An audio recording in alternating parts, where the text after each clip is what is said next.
YouTube, welcome back to Wtf Rc Cars. So we've been sent this little WL Toys car from Banggood for review, and I will give you a completely honest and to the best of my ability unbiased review of it. If it's garbage, you'll be told it's garbage. If I'm impressed with it, then you'll be told I'm impressed with it. We've got a claimed top speed of 60 kilometers an hour. So we've got the Sky RC GPS speed logger, so we'll be able to verify that. And it's a nice little RC, it's a very good price, and it's quite interesting because this is a 1/14 scale, so you don't need as much room for it.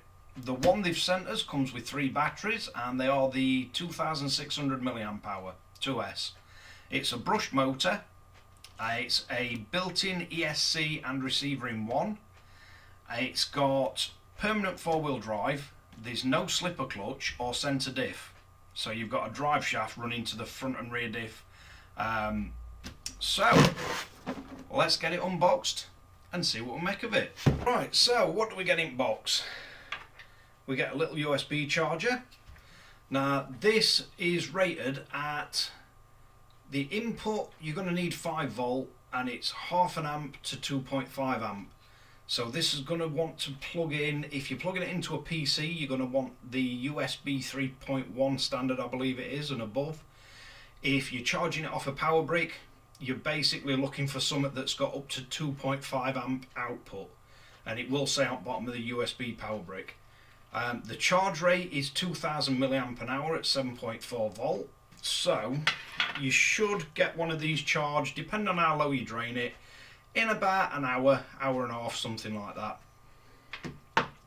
Right, you get a little plastic wrench, and I've tried this because I were a bit skeptical at first, but you can actually use it to undo and fasten up the wheels, and I believe it also fits the shock towers. Not sure how long this is going to last with it being plastic, but you can use it to tighten up and change the wheels.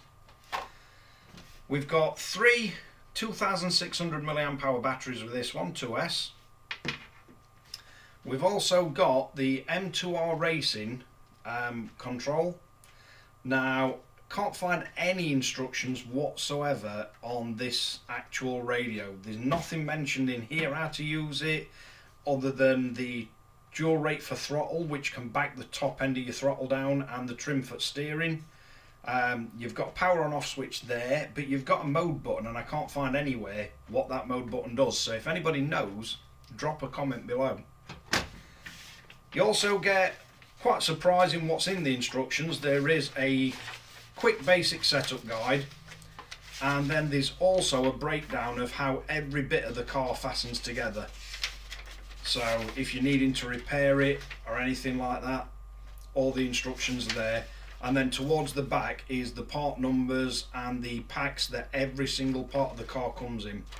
Now, I have had a look on Banggood for spare parts for this. They are dirt cheap. I think the body is about £10 delivered, or 7, something like that. You can get all the spares really easy. You can also get pretty much every single part of this car upgraded in aluminium, and they do full packs. So I believe the pack is currently around $79.99, but that is for everything, the A-arms, shock towers, and they're all anodized, and I believe they do it in blue, black, gold and red. So modification wise, you can go absolutely crazy with it. There is a lot of parts on here as standard that I'm really surprised that you get them, and you get the adjustability what you do for the actual price that this is. So let's see if we can go through. I'll try and get a zoomed in shot and see just what we can show you on this one. Right, so starting at the front, we've got fully adjustable mounts for the bottom of the shocks and tops. We've got fully adjustable threaded shock bodies, all metal. which is nice. You've also got full universal joints on the steering end of the drive shafts and dog bones on the diff output cups on the front.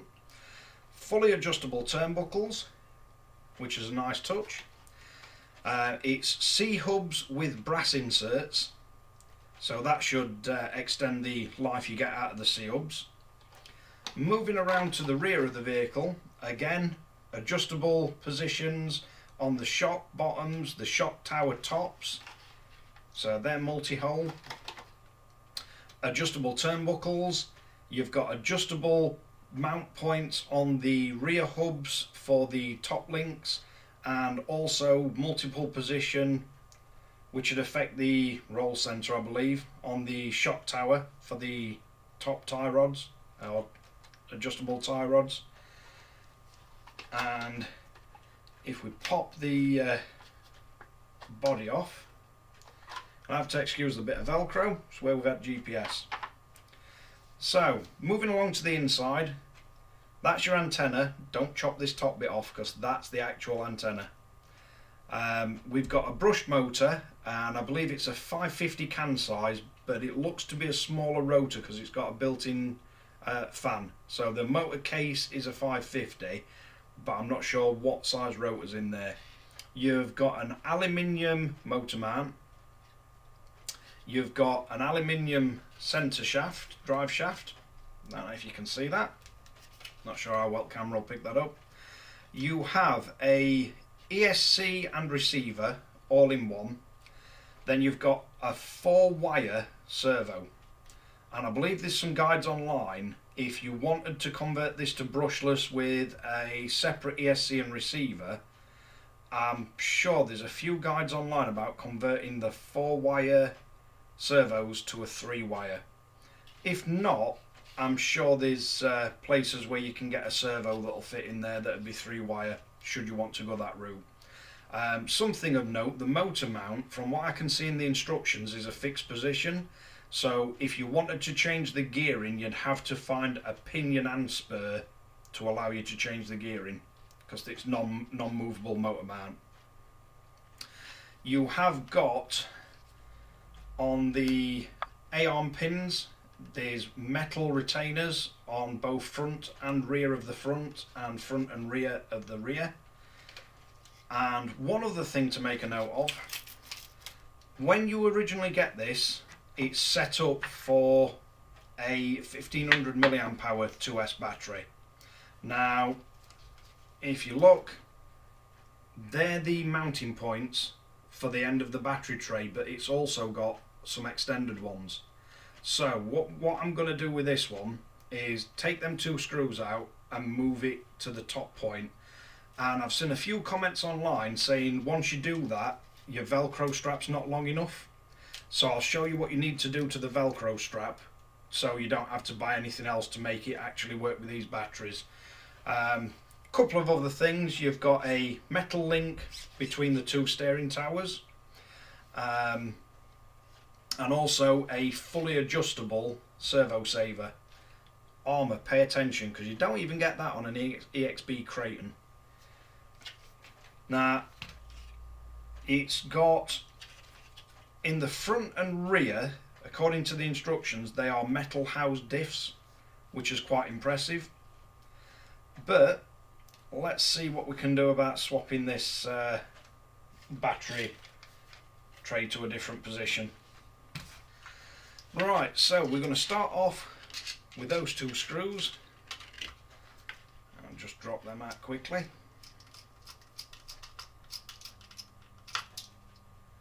Now, I'm not entirely sure if this is just how this one's set up, or if they're all originally set up for the 1500 milliamp hour batteries. But you want to take that out, move it from the lower position all the way up to the end of the chassis and the top 2 mounting holes.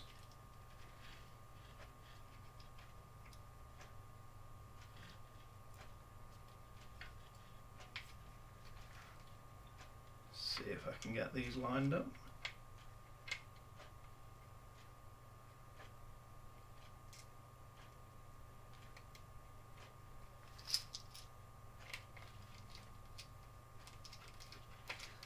and I have given this RC a good look over, and I've not found one loose screw or cross-threaded screw or anything like that, which is quite impressive for a very cheap ready to run. So certainly from my experience with this one, you can literally take them out box, charge them up, and off you go. Right, so with this battery tray and the Velcro, if you slide the Velcro out and then you want it with the grippy side and the Velcro side facing up,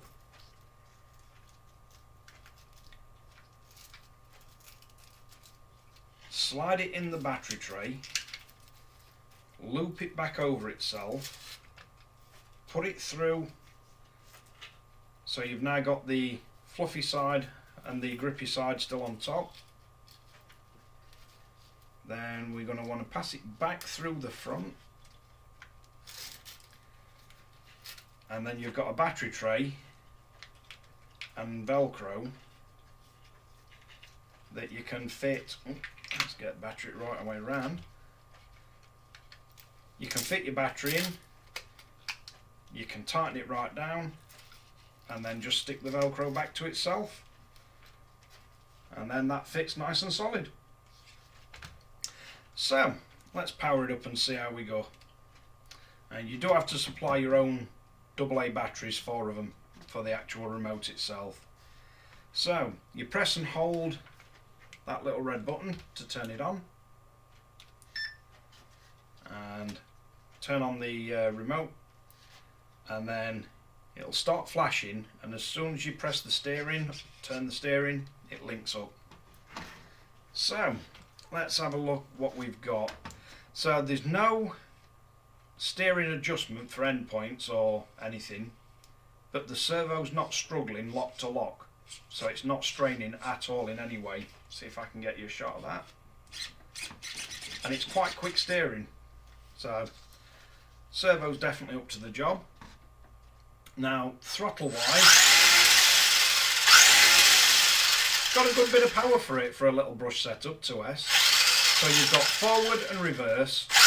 If you're going forward and you hit reverse, it'll brake, and then press reverse again and it'll go backwards.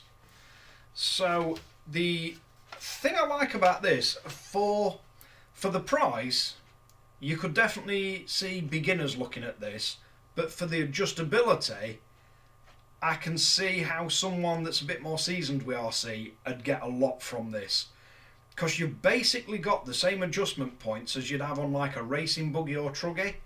So you could literally buy this and then learn what adjusting camber and everything does, what laying the shocks further down does, changing the roll centre, and you'll see straight away what it does to the handling of it.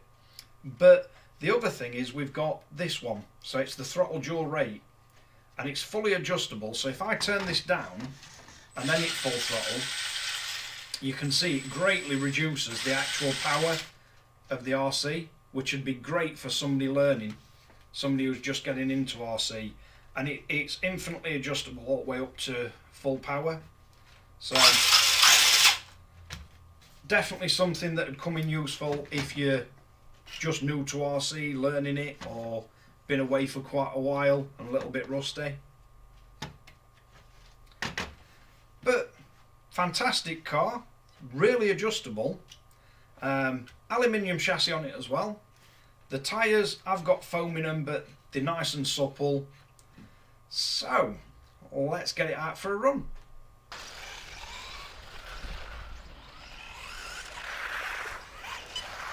Let's have a look what A's internal resistance is. Not bad, pretty well matched.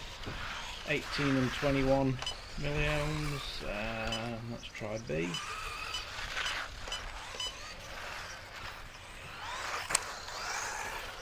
18. I think the final one's in D.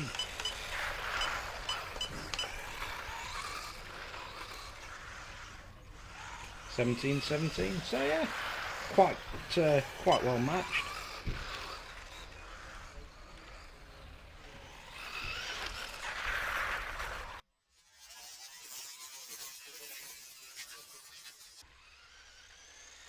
Right, so you've seen what the car runs like, you've seen what I think of it before we've been out for a run. You've seen what the batteries are like. I mean, I'm quite impressed. To say you get 3 with them, and the internal resistance is all pretty low on them, and they're all really well balanced. I did run the RC, run it till LVC kicks in, which, if you don't know, that's the level at which the receiver cuts the power off to stop the LiPo being damaged. And it cut off just above 3.3 volt per cell, which is around 2% at battery, which is perfectly within safety. 3.3 volt per cell. As long as you don't run them down any more than that, you'll be absolutely fine. Do not run it down on LVC and then leave this connected, because on any RC you've got a very slight power drain, and ultimately it will totally drain the battery, and then neither this charger or like the Sky RC Q200, once the voltage is too low, you've killed your battery. You can technically power it as a NIM for a few minutes, see if it can bring it back up.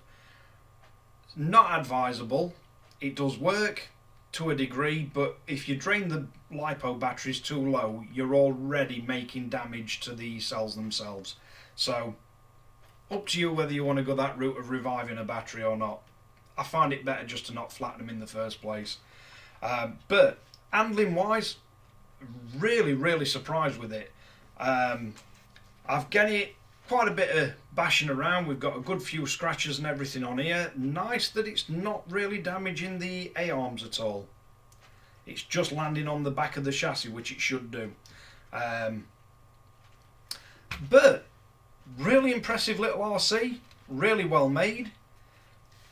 There's a whole bunch of upgrade paths, and if I remember, I'll put a couple of pictures so around here somewhere. So I'll put a few pictures up of the actual upgrade packs you can buy for this. I'll leave all links in the description below, and I believe Banggood are running a special offer or sale from the 7th of July to the 14th. So I'll get you the link and leave it below. If you like this kind of video, like and subscribe. Don't forget to hit the notification bell, and I'll see you guys again in the next one.